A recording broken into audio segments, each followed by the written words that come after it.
Salut à tous. 130 bateaux d'attaque rapide. Pas dans un port, pas dans une base navale, pas dans les criques dissimulées, ni dans les caches côtières que la doctrine de dispersion maritime de l'IRGC a utilisé tout au long de ce conflit pour empêcher l'imagerie satellite d'établir la posture opérationnelle produite par une concentration de force dans le détroit. Dans l'eau, en 2 formations massives et coordonnées, confirmées par de nouvelles images satellites Sentinelle, 2 diffusées ce matin du 10 mai 2026, montrant la flotte moustique de l'IRGC massée près de Kessoum et des îles Roques, dans la démonstration de présence navale la plus publique et la plus délibérée que la République islamique ait produite depuis le début du conflit, il y a 60 et 11 jours. C'est la nouvelle position de menace de l'Iran. C'est le message visuel que l'IRGC a choisi d'envoyer ce matin. 130 bateaux visibles depuis l'orbite, formés en formation coordonnée, qui diffusent leur présence à tous les systèmes de collecte du renseignement, à toutes les plateformes satellitaires à source ouverte, et à tous les analystes qui consultent les flux d'imagerie commerciale que Sentinelle, met à la disposition de quiconque possède la capacité technique de les interroger.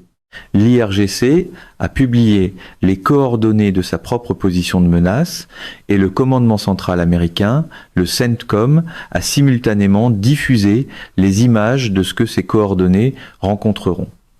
F-6 Viper effectuant activement des sorties dans et autour du détroit d'Ormuz en soutien aux opérations américaines. Des F, ADX-8 Super Hornet en patrouille aérienne de combat au-dessus des ponts d'envol de l'Abraham Lincoln, du George H.W. Bush et du Gerald R. Ford. Une architecture à 3 porte-avions qui représente la plus grande concentration d'aviation navale américaine de l'histoire opérationnelle du Golfe Persique, des hélicoptères d'attaque AH-64 Apache opérant dans la zone. Les mêmes Apaches que le commandant du CENTCOM, l'amiral Brad Cooper, a personnellement fait voler au-dessus du détroit le 3 mai, avant le lancement de Project Freedom. Les mêmes Apaches qui ont envoyé la première vague de bateaux d'attaque rapide de l'IRGC au fond de l'océan lors de l'engagement initial de Project Freedom, démontrant avec la clarté opérationnelle très concrète des choses qui coulent plutôt que de flotter, que la doctrine de la flotte moustique n'allait pas produire le résultat prévu par les modèles de planification de l'IRGC. Et dans le théâtre trumpien de la projection de force, rien ne dit mieux, message maîtrisé, que de transformer une chaîne de frappe en affiche de campagne avant même que la fumée se soit dissipée. Trump a publié ce matin une image montrant le détroit avec des embarcations d'attaque rapide iraniennes en approche. L'image est délibérée. Le moment est délibéré. Le visuel précis de ce que ces 130 bateaux verraient arriver vers eux du côté américain constitue le complément délibéré de communication stratégique aux images sentinelles des bateaux eux-mêmes. L'Iran montre sa flotte, les États-Unis montrent ce qui répond à cette flotte, 2 diffusions d'images simultanées, l'une venant de l'Iran pour montrer ce qu'il possède, l'autre venant du CENTCOM pour montrer ce qui répond à ce que l'Iran possède. La conversation visuelle entre ces 2 diffusions, qui se produit simultanément le matin du 10 mai, et la communication diplomatique et militaire, précise d'un conflit qui n'est pas terminé et dont les participants se disent par l'image, plutôt que par l'intermédiaire de canaux pakistanais ou qataris, exactement à quoi ressemble la prochaine phase d'engagement depuis leurs positions respectives. C'est de la diplomatie par capture d'écran, le format préféré quand une conférence de presse a besoin de plus d'explosions que d'explications. Il faut comprendre la signification précise de cette formation de 130 bateaux avant de tirer des conclusions sur ce qu'elle signifie pour la prochaine phase du conflit. L'IRGC n'a pas soudainement produit 130 bateaux d'attaque rapides à partir de rien. Ce sont les survivants de la flotte moustique déployée tout au long du conflit et qui a subi des pertes à chaque engagement avec les Apaches américains, les combattants de surface et l'aviation navale. Le fait que 130 bateaux restent et soient maintenant massés en formation coordonnée visible près de Kessoum et des îles Roques est à la fois une démonstration de capacité résiduelle et l'aveu précis de ce qui a été perdu. L'armée iranienne possédait plus de 160 navires avant le début du conflit. Le bilan opérationnel de 60 et 11 jours de frappes américaines, d'engagement naval et d'application du blocus a décimé cette force navale conventionnelle. les combattants de surface de la marine de l'IRGC, ces frégates, ces corvettes, l'architecture navale conventionnelle qui aurait pu contester les opérations des destroyers américains dans les eaux profondes de la mer d'Arabie, ont disparu ou sont dégradés au-delà de toute importance opérationnelle. La flotte Moustique est ce qui reste. Les 130 bateaux d'attaque rapide sont la capacité asymétrique survivante d'une institution dont la puissance navale conventionnelle a été systématiquement éliminée. Ce n'est pas une façon de minimiser les bateaux. Ils représentent une menace réelle qu'il serait une erreur stratégique d'écarter. Les bateaux d'attaque rapide de la flotte Moustique de l'IRGC mesurent de 60 à 75 pieds de long, sont propulsés au diesel et peuvent atteindre de 50 à 60 nœuds, ce qui signifie qu'ils sont plus rapides que n'importe quel destroyer américain opérant dans l'environnement maritime confiné du détroit d'Ormuz, armés de roquettes de 107 mm, de mitrailleuses lourdes 12, 7 mm et de canons automatiques de 23 mm. Certaines variantes emportent le missile antinavire Chui-102, une arme d'origine chinoise qui rase la surface de la mer à vitesse subsonique avec une portée d'environ 100 000 et une ogive de 160 kg. Le Chui-102 est un véritable tueur de navires. Les mêmes sites côtiers qui lançaient des Chui-102 contre des navires américains ont été frappés lors des opérations des derniers jours. Mais la variante lancée depuis bateau demeure dans l'inventaire des embarcations que l'imagerie Sentinelle-2 montre en formation ce matin. La tactique de l'essaim est la doctrine. Pas une seule attaque concentrée venant d'une direction que la priorisation des menaces du système Aegis peut gérer avec la logique d'interception séquentielle qui rend une attaque linéaire maîtrisable. Des formations multiples se divisant en vecteurs d'approche simultanés, arrivant sur un navire de guerre américain depuis différents points cardinaux au même moment, forçant le système défensif à engager des menaces dont la géométrie d'approche crée la condition d'interférence précise où l'engagement d'une menace ouvre une fenêtre à une autre menace pour réduire la distance depuis un autre vecteur. L'IRGC sait que ces bateaux ne peuvent pas rivaliser avec les destroyers américains dans un engagement naval conventionnel. La doctrine de la flotte Moustique n'est pas conçue pour vaincre les destroyers dans un engagement conventionnel. Elle est conçue pour submerger les systèmes de défense rapprochés par le volume et la diversité des vecteurs, créant des conditions de saturation même face à une architecture défensive supérieure. L'efficacité de cette doctrine contre les systèmes défensifs précis déployés dans ce théâtre est la question précise à laquelle la formation de 130 bateaux tente d'apporter une réponse crédible. Bien sûr, dans le rythme médiatique pro-Trump, une évaluation crédible de la menace se résume souvent à gros bateaux, gros danger, grande victoire, parce que la nuance survit rarement à l'usine à titre.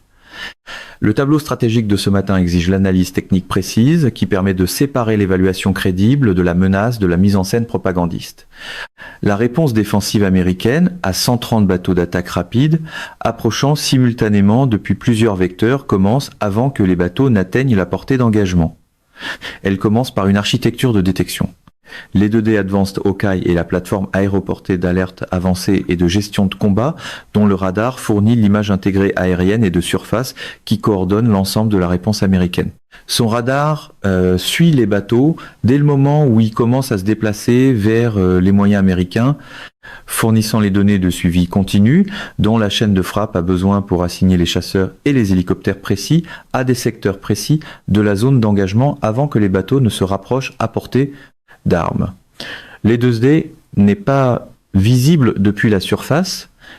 Il se trouve au-dessus de l'horizon opérationnel, observant simultanément tout ce qui se passe dans le détroit et transmettant cette information à chaque plateforme du réseau grâce à l'architecture de données Linksys qui fait fonctionner tout le dispositif de force comme un système en réseau plutôt que comme un ensemble de moyens indépendants.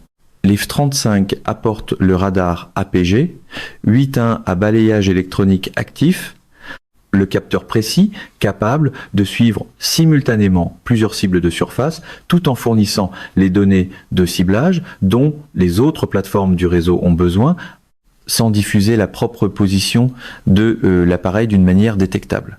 Le F-35 peut voir les bateaux que les bateaux ne peuvent pas voir. Il peut partager ce qu'il voit avec les F-15E Strike Eagle, les F-6 et les AA-64 Apache grâce à la même architecture Link Seize, l'image de ciblage à laquelle chaque plateforme du réseau de réponse a accès est le composite de tout ce que chaque capteur du réseau peut voir. Le RQ4 Global Hawk ajoute la couche persistante de renseignement, surveillance et reconnaissance, ISR, qui complète les capteurs des chasseurs avec une endurance que les plateformes pilotées ne peuvent pas égaler. Un Global Hawk peut maintenir une orbite au-dessus du détroit d'Ormus pendant toute la durée d'un engagement qui dure des heures, fournissant le suivi de surveillance continue dont la chaîne de frappe a besoin lorsque les bateaux d'attaque rapide utilisent les îles et le relief côtier pour rompre la ligne de visée avec les capteurs de surface. La réponse tactique, lorsque l'engagement commence, repose sur la méthode d'attribution par secteur. Le détroit est divisé en secteurs géographiques. Chaque secteur est attribué à des plateformes précises dont la charge d'armement et le profil de portée les rendent optimales pour la densité de menaces dans ce secteur. Un bateau qui passe d'un secteur à un autre est engagé par la plateforme qui détient le nouveau secteur et non par celle qui le suivait dans le secteur précédent. Cette attribution précise évite le chevauchement inefficace de plusieurs plateformes, engageant la même cible tout en laissant d'autres cibles non engagées. L'Addix Thunderbolt 2 est la plateforme à laquelle chaque opérateur de bateau d'attaque rapide devrait penser lorsque les chapelets sortent ce matin. Le GOU, 8 Avenger de là, 10 est un canon Gatling de 30 mm à 7 tubes qui tire des obus pénétrants à uranium appauvris à une cadence de 3900 coups par minute. Une coque en fibre de verre d'un bateau d'attaque rapide touché par une rafale du GO8 ne continue pas son attaque.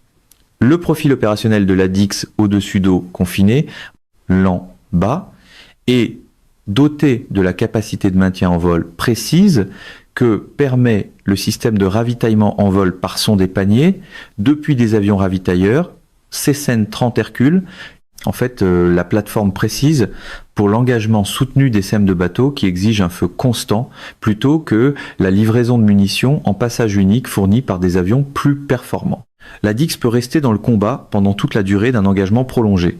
Il est conçu pour absorber des dommages de combat et continuer à opérer. C'est la plateforme dont les caractéristiques correspondent précisément au profil de menace que représentent 130 bateaux. C'est pas le genre de détail qui entre proprement dans une phrase de meeting trumpienne, ce qui explique probablement pourquoi la mitrailleuse obtient plus de temps d'antenne que la logistique qui la rend pertinente. La A-60 4 Apache s'associe à l'Addix comme équipe d'engagement maritime contre les bateaux, dont l'efficacité combinée contre la flotte moustique de l'IRGC a déjà été démontrée lors de l'engagement du 3 mai. Les missiles Hellfire de l'Apache engagent les bateaux à des portées où les armes du bateau lui-même ne peuvent pas atteindre l'hélicoptère. Son système de ciblage monté sur casque permet aux pilotes d'engager des cibles dans la direction où ils regardent, ce qui rend l'acquisition angulaire de cibles rapides dans l'environnement confiné du détroit plus rapide que les armes fixes orientées vers l'avant employées par les avions de chasse. L'Apache et l'Addix sont la combinaison dont le bilan opérationnel a déjà documenté l'efficacité contre les bateaux d'attaque rapide de l'IRGC. Les canons de 5 pouces des destroyers de classe Harley Burke apportent la composante navale de surface à l'engagement.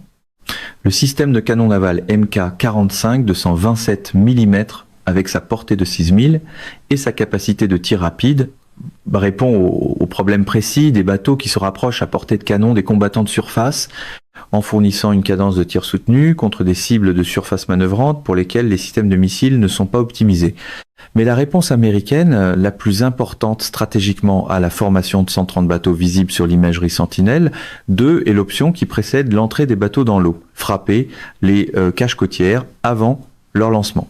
Le pénétrateur anti-bunker GBU, 72 de 5000 livres, a été utilisé dans ce conflit contre des sites côtiers durcis de missiles anti-navires le long du littoral iranien. Le même système d'armement appliqué à l'infrastructure côtière qui coordonne et prépare les essaims de bateaux d'attaque rapide avant leur lancement traite le problème à sa source plutôt que dans l'eau, là où la logique de saturation par essaim est la plus difficile sur le plan opérationnel. Un bateau détruit dans sa crique avant que son équipage ait reçu l'ordre de lancement ne participe pas à l'essaim. Un nœud de commandement détruit avant de pouvoir coordonner l'approche simultanée à vecteurs multiples n'organise pas l'attaque de saturation. C'est la partie que la machine à slogan saute habituellement parce que frapper avant que la carte devienne compliquée paraît moins prestigieux que de prétendre que la stratégie sort toute faite d'un podium.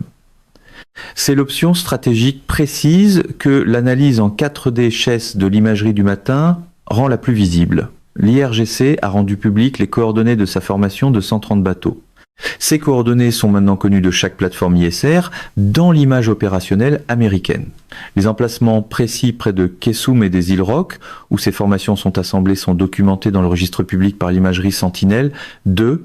L'option de frapper ces emplacements avant que les bateaux ne se dispersent dans la géométrie opérationnelle d'une attaque par essaim est sur la table sous la forme précise d'un calcul de planification de frappe que les F-16 Wild Weasel, les F-35 et les Bunby Lancer opérant dans ce théâtre tout au long du conflit peuvent exécuter.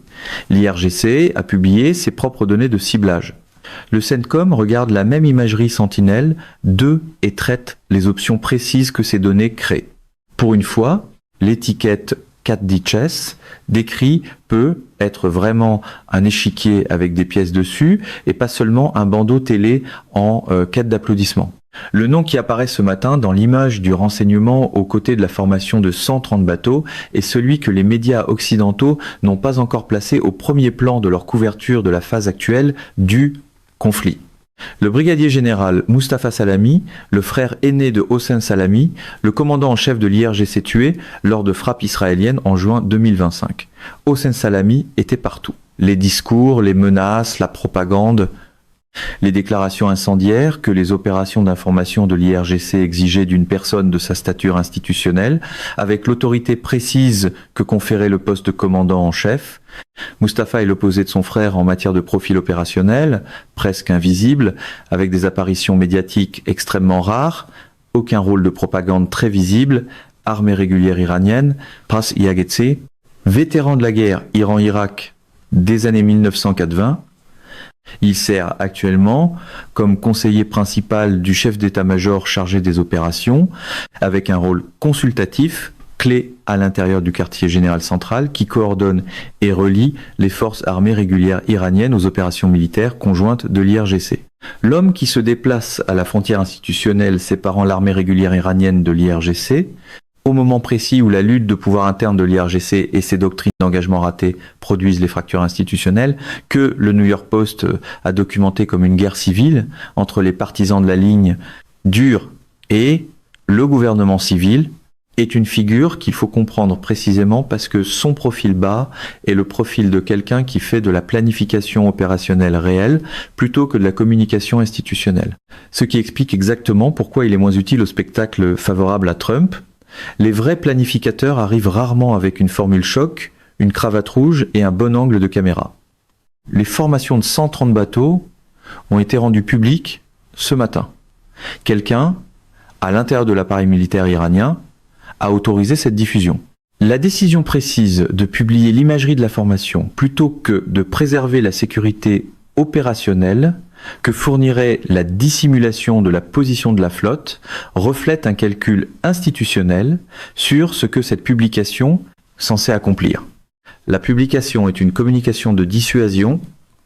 Elle communique que l'Iran possède cette capacité, qu'il est prêt à l'utiliser et que si Project Freedom est relancé, si Project Freedom Plus inclut les éléments précis que le plus non précisé implique, voilà ce qui répondra. Ce n'est pas une préparation opérationnelle à une attaque imminente. Une institution qui prépare une attaque imminente ne diffuse pas son dispositif de force dans une imagerie satellite accessible au public. C'est un jeton de négociation exposé sur la table par la communication visuelle précise d'une posture militaire plutôt que par le langage diplomatique des canaux pakistanais et qataris. C'est le genre d'ambiguïté que l'univers de communication de Trump adore. Assez de menaces pour vendre la force, pas assez de détails pour être coincé avant le prochain micro. Le fait que Mustafa Salami opère dans l'espace entre l'armée régulière et l'IRGC à ce moment précis, alors que la frontière institutionnelle entre ces deux organisations constitue la principale ligne de faille de la lutte de pouvoir iranienne qui a produit la non-réponse au mémorandum, et l'indicateur de renseignement auquel l'analyse la plus attentive du tableau opérationnel de ce matin devrait accorder la plus grande attention. Les partisans de la ligne dure de l'IRGC contrôlent l'institution et ses ressources. La culture institutionnelle de l'armée régulière est différente. Les vétérans de la guerre Iran-Irak, qui forment la haute direction de l'armée régulière, appartiennent à la génération dont la mémoire institutionnelle précise inclut le moment de 1988, où Khomeini a qualifié l'acceptation du cessez-le-feu d'acte de boire le poison, puis l'a accepté malgré tout parce que la réalité opérationnelle rendait la poursuite impossible. Ils savent ce que ce moment signifie depuis l'intérieur de l'institution qui menait la guerre. Il fallait que cela s'arrête. Mustafa Salami, avec son expérience de la guerre Iran-Irak et son rôle de passerelle entre l'armée régulière et la structure de commandement de l'IRGC, est précisément la figure qui comprend à la fois la réalité opérationnelle que représentent les 130 bateaux et la mémoire institutionnelle de ce qui arrive à une armée iranienne qui continue à se battre au-delà du point où la réalité opérationnelle rend la poursuite impossible. Savoir si cela fait de lui une figure capable d'influencer la réponse de l'IRGC au mémorandum grâce à l'accès consultatif précis que lui confère sa position est la question de renseignement que la communauté des analystes traite ce matin en parallèle avec l'imagerie de la formation de bateaux. Project Freedom Plus est la réponse opérationnelle américaine à la conversation stratégique que l'imagerie est en train de mener. Trump l'a confirmé publiquement. L'Amérique pourrait revenir à Project Freedom si les choses n'avancent pas, et ce sera Project Freedom Plus, c'est-à-dire Project Freedom plus d'autres choses. L'ambiguïté délibérée de plus d'autres choses est la contre-réponse américaine à la démonstration de dissuasion de l'IRGC. 130 bateaux en formation constituent une quantité connue dont la menace a été intégrée par l'architecture défensive américaine, a déjà été partiellement engagée lors de l'action du 3 mai et peut être traitée en détail par des plateformes et des armes précises. Plus d'autre chose est une quantité inconnue dont l'IRGC doit modéliser le contenu sans disposer des informations précises nécessaires pour le modéliser correctement. Plus d'autre chose, c'est le contenant politique trumpien classique. Assez grand pour contenir un plan de guerre, assez vague pour survivre à une question de suivi. Project Freedom était l'opération d'escorte de convoi lancée le 4 mai et suspendue 48 heures plus tard à la demande du Pakistan pendant que les négociations de paix se poursuivaient. Son périmètre opérationnel était l'escorte de navires commerciaux neutres à travers le détroit. Une mission humanitaire cadrée précisément pour rendre toute attaque iranienne contre elle diplomatiquement catastrophique. Le plus que Trump a attaché à la version relancée correspond à l'expansion au-delà de l'escorte humanitaire vers tous les éléments opérationnels supplémentaires que ce plus peut englober, y compris les options de frappe, les opérations clandestines, les actions de renseignement et les capacités d'action directe que la posture de force américaine et le théâtre incluent actuellement. L'IRGC ne peut pas modéliser le plus sans en connaître le contenu. Les 130 bateaux en formation sont la tentative de l'IRGC de faire paraître ce plus dissuadé par l'affichage précis d'une capacité asymétrique communiquée par l'imagerie satellite. Les FSIS, les F, ADIX 8 et les Apaches, dans l'imagerie de réponse du CENTCOM, sont la réponse américaine selon laquelle le plus n'est pas dissuadé. L'astuce est simple, faire sonner le mot plus comme une doctrine, puis laisser tout le monde passer l'après-midi à deviner ce que cette doctrine est réellement. La coupure d'Internet est la dimension de gestion de l'information du sens de la formation de bateaux à l'intérieur de l'Iran. Les reportages de CNN sur le système iranien d'accès à Internet à 2 vitesses constituent la documentation externe précise de ce que le régime fait à la capacité de sa propre population de comprendre le contexte opérationnel dans lequel existe la formation de 130 bateaux. La coupure d'Internet dure maintenant depuis plus de 2 mois, la plus longue jamais enregistrée pour un État-nation moderne. Des millions d'Iraniens qui dépendent de l'accès à Internet pour leur travail professionnel, leur communication avec leurs proches, leur participation économique à l'économie en ligne que l'Iran développait avant le 28 février, ont été coupés pendant 60 et 11 jours consécutifs. L'IRGC chasse activement les utilisateurs de Starlink. La technologie précise qui permet de contourner la coupure d'Internet en se connectant à un réseau satellitaire plutôt qu'à l'infrastructure nationale contrôlée par le régime et ciblée par les opérations de renseignement l'IRGC.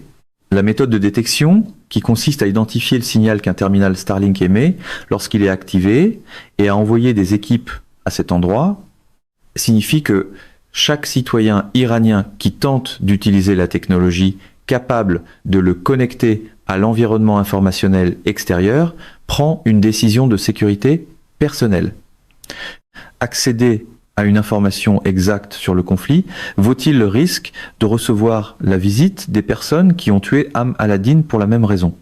Le système à 2 vitesses documenté par CNN, le programme Internet Pro qui fournit un accès privilégié aux élites de confiance du régime pendant que la population générale est emprisonnée dans l'obscurité communicationnelle, et le document institutionnel précis de ce que la République islamique croit mériter l'accès à l'information.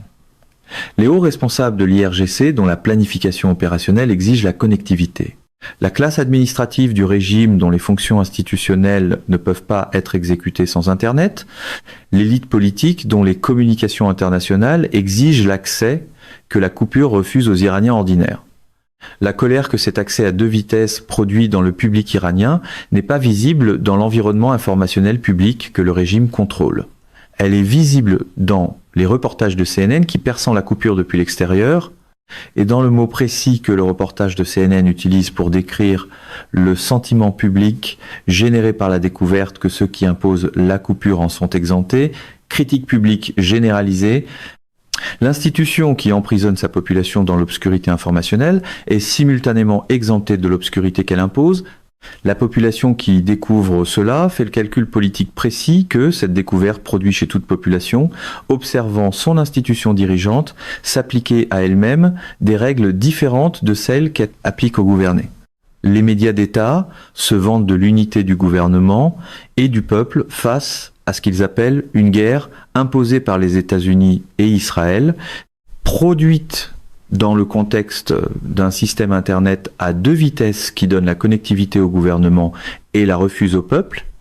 Et c'est la contradiction propagandiste précise que la coupure d'Internet crée elle-même.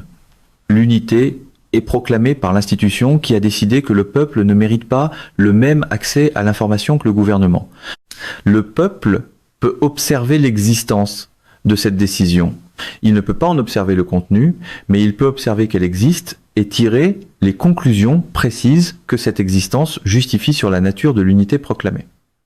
Les 130 bateaux dans le détroit sont le message visuel d'une institution qui gère simultanément cette contradiction interne.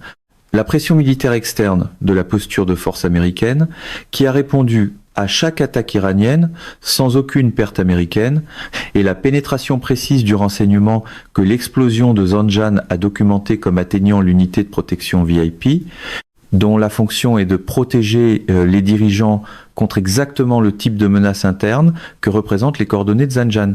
15 000 militaires américains imposant le blocus, jusqu'à 50 000 dans l'ensemble de la région du CENTCOM, des marines de l'unité expéditionnaire des marines avec leur F-35B à décollage court et atterrissage vertical. La 82e division aéroportée au-dessus, coordonnant la collecte ISR qui alimente la chaîne de frappe. Les 3 groupes aéronavals, dont la capacité combinée des groupes aériens représente plus de 100 avions de chasse basés à terre et en mer, disponibles pour la mission précise, consistant à traiter les seins de 130 bateaux que l'imagerie Sentinelle 2 a documenté ce matin en formation coordonnée près de Kessoum. La formule de Sun Tzu selon laquelle 100 batailles et 100 victoires viennent de la connaissance de son ennemi et de la connaissance de soi-même est la philosophie opérationnelle que l'échange d'images de ce matin met en œuvre en temps réel. L'Iran a publié l'imagerie pour forcer tout le monde à le connaître, à voir ses bateaux, et à calculer le coût de ce qu'ils sont sur le point de faire. Le CENTCOM a diffusé son imagerie de réponse pour montrer qu'il connaît déjà l'Iran, qu'il l'a toujours connu, qu'il savait où se trouvaient les bateaux avant que l'Iran les montre, et qu'il sait ce qui leur répond. Naturellement, la version pro-Trump comprimera Sun Tzu en une seule phrase. Ils ont montré des bateaux, nous avons montré de plus gros jouets. le drone DARPA XRQ 7-3 Shepard que Northrop Grumman a annoncé le 6 mai et dont le premier vol a eu lieu en avril 2026 à la base aérienne Edwards et le développement technologique précis qui rend visible la prochaine phase de l'architecture ISR à la pointe avancée de ce que l'armée américaine peut apporter aux problèmes de surveillance. Propulsion hybride, électrique, conception en aile volante, 1200 livres, signature acoustique considérablement réduite, donc plus difficile à entendre que n'importe quel drone conventionnel. La combinaison précise d'une faible signature acoustique, d'une réduction de la section équivalente radar grâce à l'aile volante et d'une propulsion hybride, électrique permettant à la plateforme de rester en vol sans les signatures thermiques et acoustiques, produites par une propulsion de drone conventionnelle, constitue la prochaine génération de capacités de surveillance qui rendra la tentative de l'IRGC de dissimuler ses infrastructures militaires côtières nettement plus difficile qu'elle ne l'a été tout au long de ce conflit. Les 130 bateaux qui se sont rassemblés sous le couvert de l'obscurité et se sont mis en formation au lever du soleil sont le message visuel de ce qui reste à l'Iran. Les F-16, les F-A-18, les Apache, les E-10, les E-2D Hawkeye, les Global Hawk et l'architecture de ciblage en réseau Link 6 qui les fait tous communiquer entre eux sont le message visuel de ce qui y répond.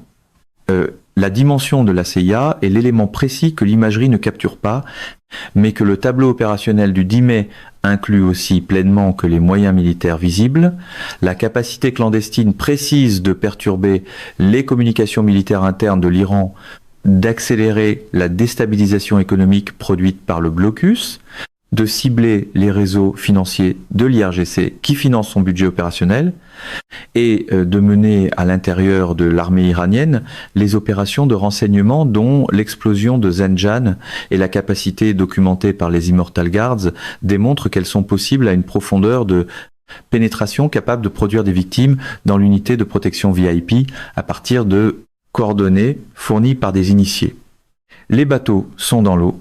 Les plateformes sont dans les airs, les réseaux sont reliés par Linksys et par l'architecture de données de l'E2D Hawkeye. Les pénétrateurs GBU, 72 de 5000 livres, sont dans les soutes des avions qui savent déjà où se trouvent les caches côtières, parce que l'imagerie Sentinelle-2 vient de confirmer les emplacements précis près de Kessoum et des îles Rock, où 130 bateaux ont choisi de faire leur déclaration du matin. Project Freedom Plus est la réponse à cette déclaration. Les bateaux ont montré la dernière carte maritime de l'Iran. L'imagerie de réponse a montré ce qui la surclasse, et puisque le slogan s'écrit tout seul, ce qui la surclasse sera probablement traité moins comme une analyse que comme du matériel promotionnel d'ici le souper. Et quelque part dans les discussions de planification opérationnelle qui se déroulent en ce moment entre les porte-avions, les bases saoudiennes, l'élément de commandement des opérations spéciales à bord de l'Ocean Trader à Diego Garcia et le centre d'opération du commandant du CENTCOM que l'amiral Brad Cooper a personnellement survolé en Apache le 3 mai avant d'envoyer 6 de ses bateaux au fond. Le contenu précis du plus est en train d'être finalisé en fonction du tableau de menaces précis que 130 bateaux en formation coordonnée près de Kessoum viennent de fournir. L'IRGC a publié ses propres données de ciblage ce matin. Le message du CENTCOM est clair. Il possède l'imagerie. Les F-6 Viper sont dans les airs, les Apaches sont dans les airs, les F, Adixui, sont en patrouille aérienne de combat au-dessus des ponts d'envol, des porte-avions. Les 130 bateaux sont dans l'eau et les chapelets sont sortis dans chaque cockpit de bateau d'attaque rapide de ces deux formations massives et coordonnés près de Kessoum et des îles Rock parce que les plateformes qui leur répondent sont déjà en vol et que le plus n'a pas encore été défini, ce qui signifie que les bateaux dans l'eau ne savent pas ce qu'ils vont rencontrer, mais l'imagerie que le CENTCOM a diffusée ce matin leur donne l'aperçu précis que le camp américain voulait qu'ils aient avant qu'ils décident si la démonstration de dissuasion mérite d'être transformée en engagement réel, celui qui testerait ce que contient le plus, face à ce que 130 bateaux peuvent faire dans le détroit d'Ormuz le 10 mai 2026. C'est le rare message militaire qui dit tout, sauf la seule chose que le style micro de Trump promet toujours ensuite. Le moment où les détails sont censés arriver très bientôt. Les bateaux savent ce que les Apaches ont fait à 6 de leurs collègues le 3 mai. Ils sont maintenant 130. Il y a maintenant 3 groupes aéronavals. Le calcul de cette comparaison précise est en train d'être fait par tous ceux qui tiennent un chapelet dans ces formations près de Kessum ce matin. Mesdames et messieurs, notre émission d'aujourd'hui s'arrête ici. Nous vous invitons à partager votre avis personnel dans la section des commentaires ci-dessous. Pouvoir, vérité vous salue et vous donne rendez-vous très bientôt.